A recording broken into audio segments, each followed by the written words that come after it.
Assalamualaikum warahmatullahi wabarakatuh. Perkenalkan, saya Hanjani Putri, PP 21 11 13 2017 dari kelompok 4. Kali ini saya akan menjelaskan tentang perhitungan jumlah mikroba menggunakan hemositometer dan pengenalan fermentor. Pertama-tama saya akan menjelaskan tentang hemositometer. Hemositometer merupakan suatu alat yang digunakan untuk menghitung sel darah, baik itu sel darah merah maupun sel darah putih. Alat ini dapat melakukan perhitungan dengan cepat dan dapat digunakan untuk menghitung sel dengan konsentrasi yang rendah.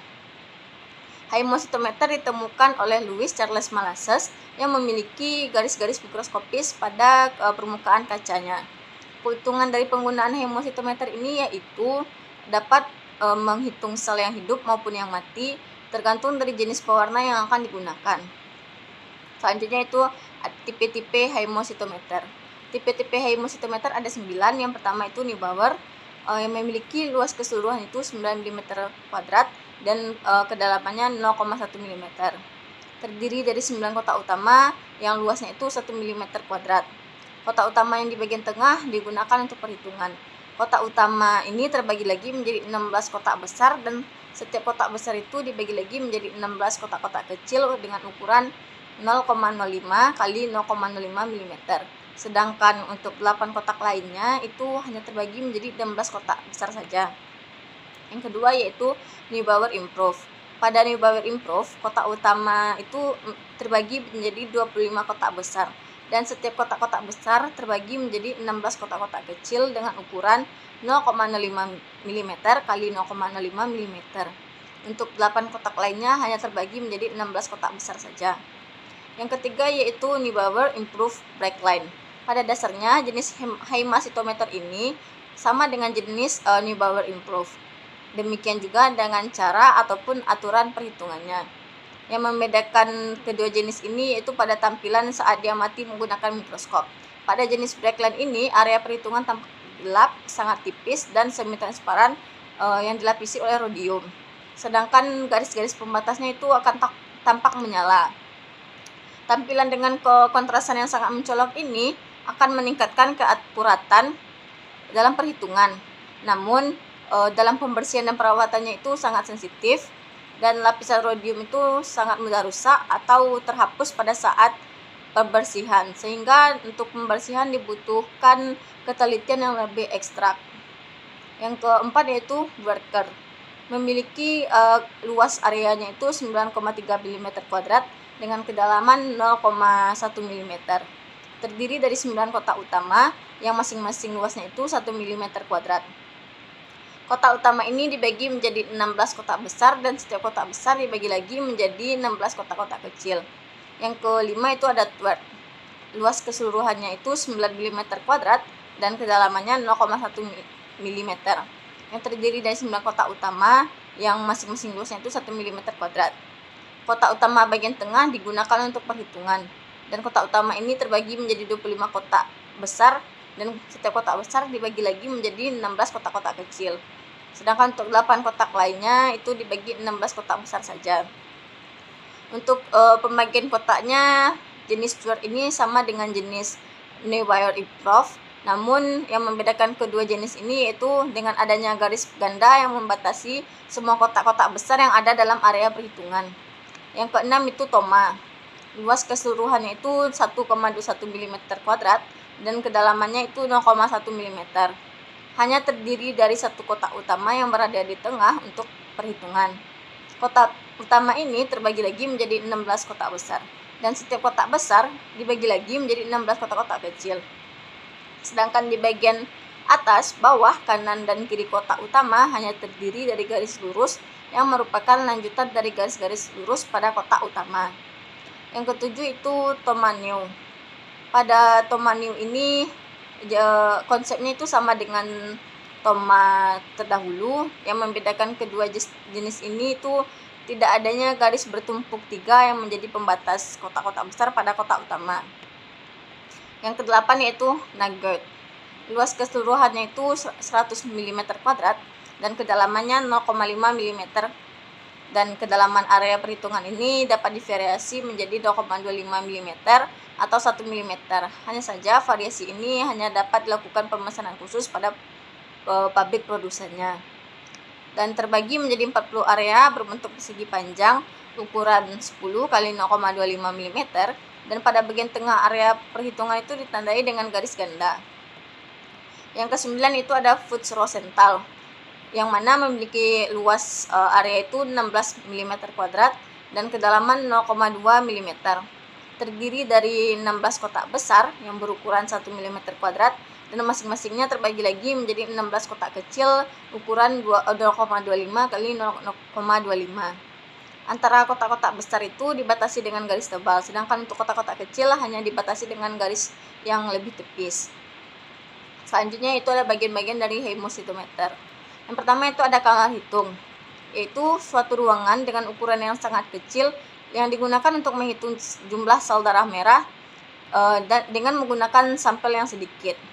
Volume setiap kamar hitung ini berbeda-beda tergantung dari jenis sel yang akan dihitung.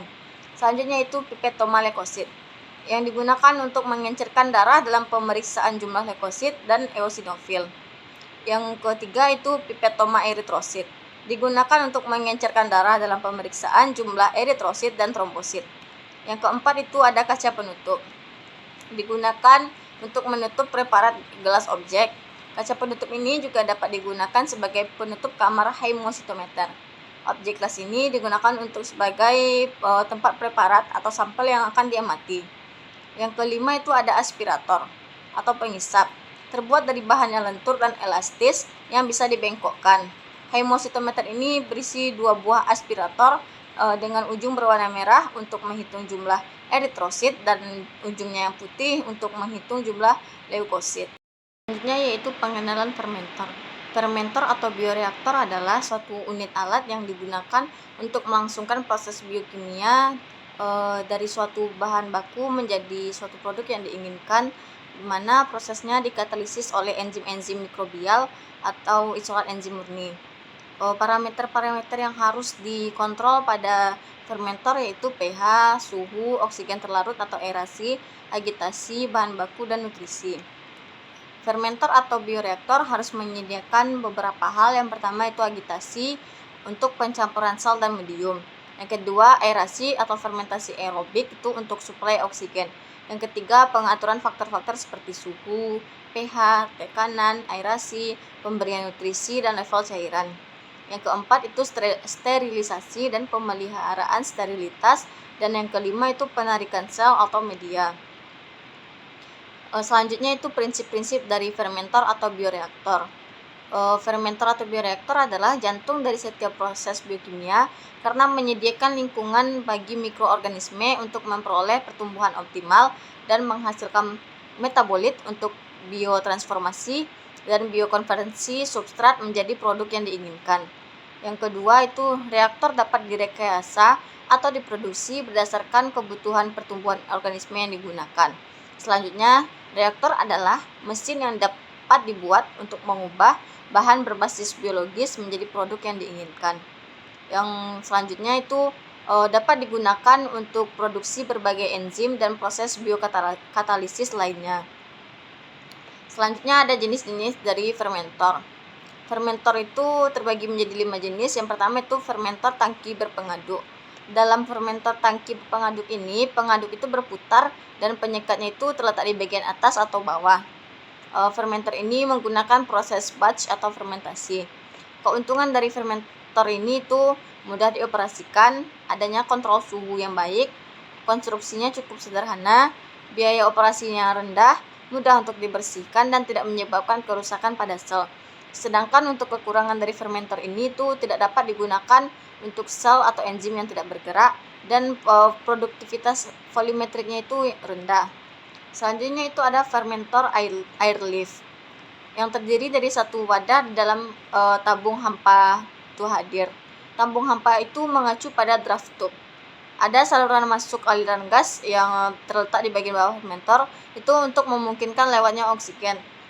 Saluran masuk aliran gas itu terpasang dengan cakram berlubang atau tabung yang memungkinkan distribusi udara terus-menerus. Jenis bioreaktor ini tidak memiliki pengaturan pengadukan mekanis untuk pengadukan. Dalam hal ini, ada saluran sirkulasi cairan internal yang memungkinkan gerakan sirkulasi media yang berkelanjutan.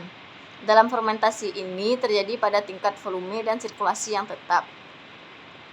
Keuntungan dari fermenter airlift ini yaitu pencampurannya memadai, mengonsumsi lebih sedikit energi, mendukung pertumbuhan budaya aerobik, konstruksinya sederhana, dapat menggunakan sel dan enzim yang bebas dan tidak bergerak, dan menghindari pembangkitan panas yang berlebihan. Sedangkan untuk kekurangannya itu pengaturan pengadukan mekanisnya tidak ada. Selanjutnya fermenter unggun terfluidasi. Bagian atas bioreaktor ini lebih diperluas ekspansinya untuk mengurangi kecepatan fluida, namun bagian bawahnya itu agak sempit.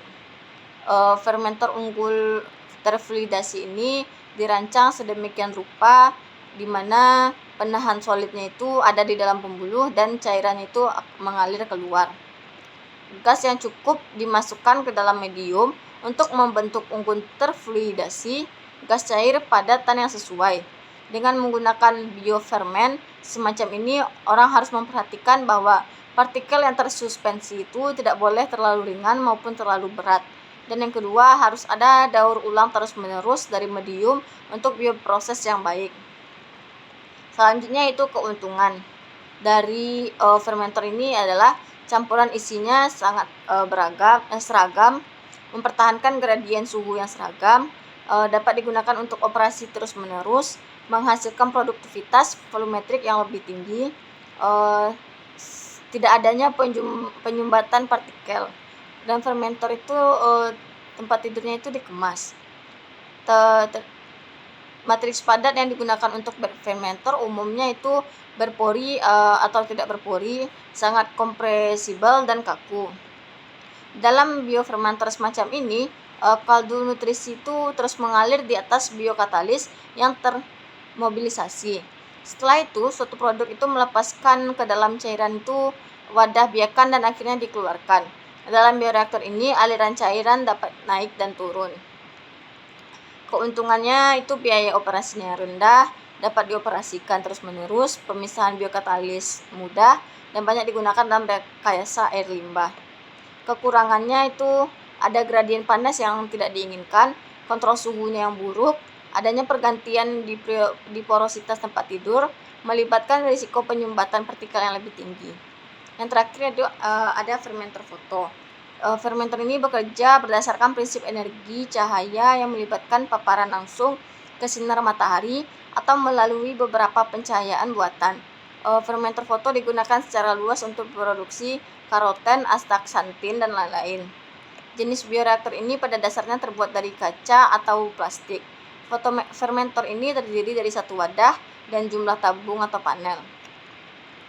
Tabung bertindak sebagai penerima atau penjebak cahaya matahari. Dalam hal ini, kultur ditransfer melalui penjebak matahari dengan bantuan pompa sentrifugal. Dalam fotofermentor, penetrasi sinar matahari yang cukup dipertahankan dan setelah itu didinginkan ketika ada kenaikan suhu. Dalam jenis biofermenter ini, mikroorganisme yang digunakan adalah mikroalga dan cyanobacteria. Mikroorganisme ini tumbuh di hadapan cahaya matahari dan kemudian terbentuk pada malam hari. Keuntungan dari fermenter foto itu memberikan produktivitas yang lebih tinggi, rasio permukaan volumenya yang besar, kontrol transfer gas yang lebih baik, memberikan gradien suhu yang seragam.